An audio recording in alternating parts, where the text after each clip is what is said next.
ನಮಸ್ಕಾರ. ನೀವು ನೋಡ್ತಾ ಇದ್ದೀರಾ ಸ್ಪೀಡ್ ನ್ಯೂಸ್ ಕನ್ನಡ ಸ್ಪೆಷಲ್. ನಾನು ಶಕುಂತಲಾ. ಕಳೆದ 5 ವರ್ಷಗಳಲ್ಲಿ ರಾಜ್ಯದಾದ್ಯಂತ 468 ಹುಸಿ ಬಾಂಬ್ ಬೆದರಿಕೆ ಕರೆಗಳು ಬಂದಿದ್ದು, ಬೆಂಗಳೂರು ನಗರ ಅತಿ ಹೆಚ್ಚು ಪ್ರಕರಣಗಳನ್ನು ಕಂಡಿದೆ. ಈ ಕರೆಗಳು ಸಾರ್ವಜನಿಕರಲ್ಲಿ ಮತ್ತು ಪೊಲೀಸರಲ್ಲಿ ತೀವ್ರ ಆತಂಕ ಸೃಷ್ಟಿಸಿದರೂ ಬೆರಳೆಣಿಕೆಯಷ್ಟು ಆರೋಪಿಗಳನ್ನು ಮಾತ್ರ ಬಂಧಿಸಿ ಶಿಕ್ಷೆಗೆ ಗುರಿಪಡಿಸಲಾಗಿದೆ.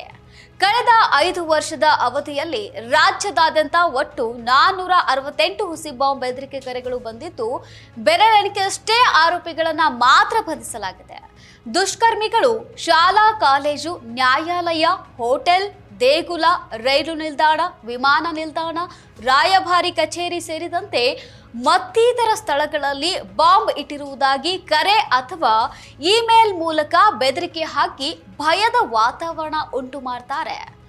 ಇದು ಸಾರ್ವಜನಿಕರಿಗೆ ಹಾಗೂ ಪೊಲೀಸರಿಗೆ ತಲೆ ಬಿಸಿಯನ್ನುಂಟು ಮಾಡುತ್ತಿದೆ. ಕಿಡಿಗೇಡಿಗಳು ಈ ರೀತಿ ರಾಜ್ಯದಾದ್ಯಂತ ಕಳೆದ 5-3 ವರ್ಷದಲ್ಲಿ 468 ಹುಸಿ ಬಾಂಬ್ ಬೆದರಿಕೆ ಹಾಕಿರುವುದು ಪೊಲೀಸರ ಅಂಕಿ ಅಂಶಗಳಿಂದ ಬೆಳಕಿಗೆ ಬಂದಿದೆ. ಬೆಕ್ಕಿಗೆ ಚೆಲ್ಲಾಟ, ಇಲ್ಲಿಗೆ ಪ್ರಾಣ ಸಂಕಟ ಎಂಬ ಗಾದೆ ಮಾತಿನಂತೆ ದುಷ್ಕರ್ಮಿಗಳು ಅನಾಮಧೇಯರ ಹೆಸರಿನಲ್ಲಿ ಕರೆ ಅಥವಾ ಇಮೇಲ್ ಮಾಡಿ ಬಾಂಬ್ ಬೆದರಿಕೆ ಹಾಕಿ ಮಜಾ ತಗೊಳ್ತಿದ್ದಾರೆ.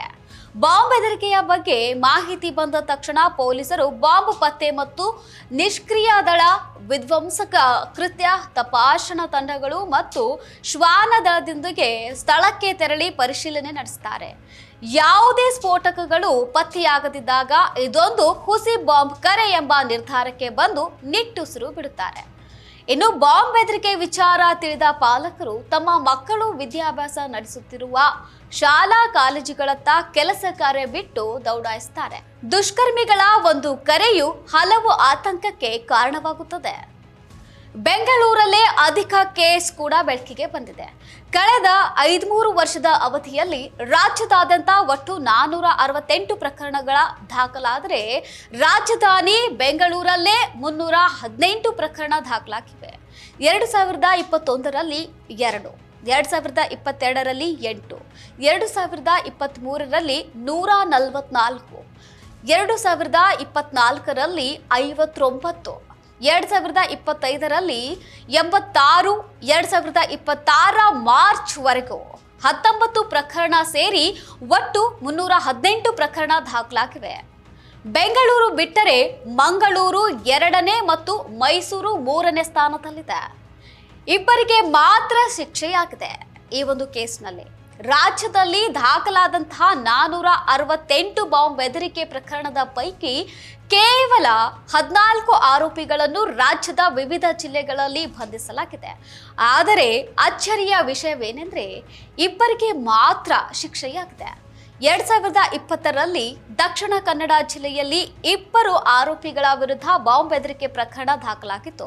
ನಂತರ ಕಾರ್ಯಾಚರಣೆ ನಡೆಸಿ 2 ಆರೋಪಿಗಳನ್ನು ಪತ್ತೆ ಹಚ್ಚಿ ಬಂಧಿಸಲಾಗಿತ್ತು. ಆ 2 ಆರೋಪಿಗಳಿಗೂ ಶಿಕ್ಷೆಯಾಗಿದೆ.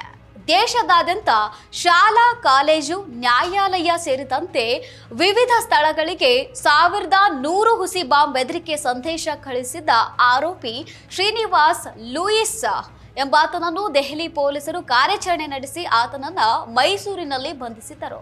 ಆರೋಪಿಯಿಂದ ಮೊಬೈಲ್ ಫೋನ್ ಮತ್ತು ಹಲವು ಸಿಮ್ ಕಾರ್ಡ್ಗಳನ್ನು ಹಾಗೂ ಲ್ಯಾಪ್ಟಾಪ್ಗಳನ್ನು ಕೂಡ ವಶಕ್ಕೆ ಪಡೆದಿದ್ರು. ಇದೇ ಆಗಿತ್ತು ಈ ಕ್ಷಣದ ಸ್ಪೀಡ್ ನ್ಯೂಸ್ ಅಪ್ಡೇಟ್ಸ್. ನೋಡ್ತಾ ಇರಿ ನಿರಂತರವಾಗಿ ಸ್ಪೀಡ್ ನ್ಯೂಸ್ ಕನ್ನಡ. ಸುದ್ದಿ ನಿಮ್ಮದು, ವೇಗ ನಮ್ಮದು.